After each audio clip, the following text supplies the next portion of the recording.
clients that are needing assistance with clothing, with local bus tickets, are able to apply for that help at the beginning of each month. We also have funds for basic needs such as housing and utilities, where clients can apply through a lottery system to get assistance with, making sure that their lights stay on, making sure they can cover their rent.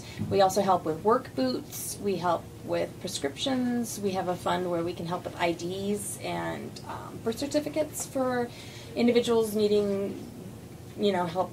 A lot of times if they're trying to get housing assistance, they have to have their birth certificates. If they're trying to get a job, they have to have an ID, so that's a really big help for them.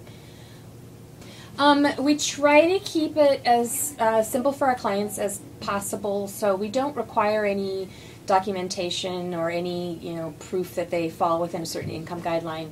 Anyone who needs our services can sign up and come in. They will, on their first visit, they'll just sit down in private with a volunteer and share some basic information about their household, and we'll get that information into our database so we can record services on their file. But really, it's pretty easy. They'll meet with a volunteer, and then the volunteer will explain our different services, and then they can go through and get food. And then they're allowed to come back once a week and pick up food. Well, we have a top 10 list. Probably at the very top of the list, we ask for monetary donations simply because we have more buying power than the average person. And a lot of our foods we get commodity from our local food reservoir up in Hiawatha. But we're always asking for help getting, with protein, peanut butter, tuna. We need help with soups, giving out canned fruits to the family. That's another great donation. When at the colder time of year, we ask for hearty stews. We also distribute cereal and pasta, rice, any of those staples that you need for your home are great items to donate to us. I think we're still averaging about 800 families a week, 800 families in 5 days. We're always looking for volunteer help because our volunteer staffing kind of comes and goes. We get a lot of help from students at the university, so in the summertime especially we need to kind of fill in the gaps when the university students go home.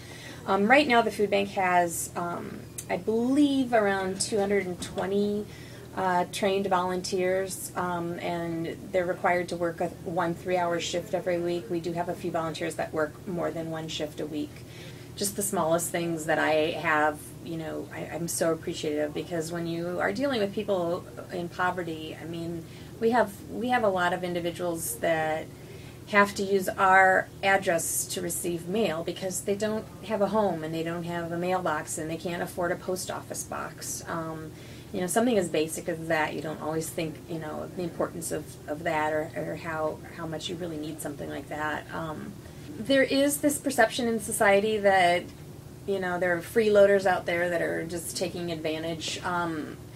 We have very, very few instances where we've found someone who's maybe signed up an additional family member to receive services when they're actually sharing meals. It just doesn't happen very often. Well, I liked to volunteer back in high school, and then I started volunteering, and then I realized it's also good for a resume, and also getting into medical school. So I'm an interviewer, and I also translate to Spanish, so kind of a cool combination for that. I do a large multitude of tasks, so practically all the stuff that volunteers do, but focus on interviewing. I like it because you get direct contact with clients. You're able to directly help them in a way that is easy to see, and also each day is something new, and that you can have intake, financial, but each person you work with is usually just a complete stranger that you're able to help out. It's practically formed my entire basis of what it's like to be in poverty.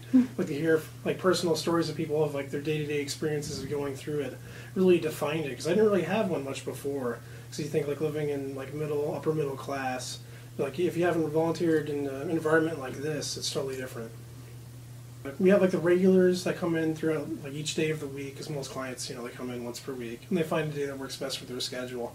So you'll like when you volunteer, like I've been able to recognize people by name, like I've helped with before, like to catch up and see how like their financial situations, like how much the food bank has helped, like where their life is going and stuff like that.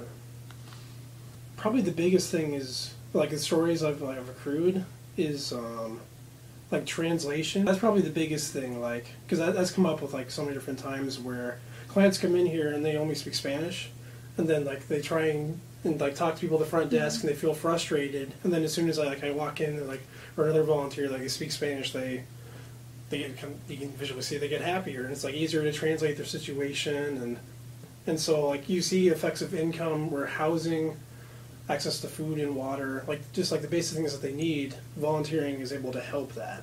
And something that's universal for all people too.